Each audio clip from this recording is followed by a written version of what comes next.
Perhaps the most important lesson I've learned is to share emotions, not suppress them. So I'm taking the big step of visiting a psychotherapist.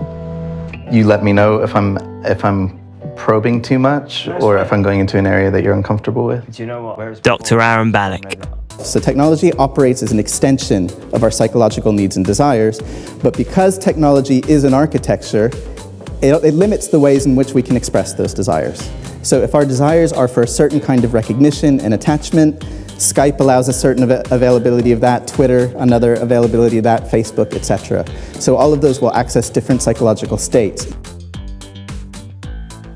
The difference between expressing anger online and expressing it in face-to-face real-life situations has partly to do with what's become understood as the online disinhibition effect. So people are less inhibited when behaving online.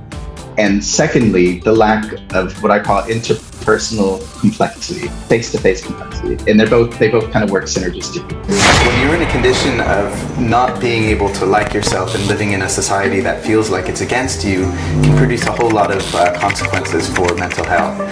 Depression and anxiety, eating disorders, body dysmorphia, negative self-talk, and generally the development of a belief system that it just can't happen for you, which can ultimately be quite self-defeating. As a professional clinician, would you ever recommend somebody go and use one of these apps?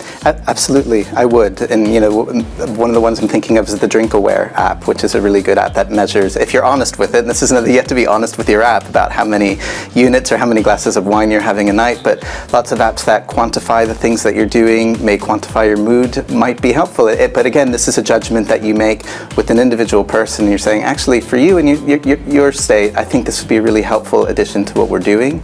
The last thing we should be narrowing are other people. And I think that's what the Tinderization of everyday life is, the narrowing of other people into objects.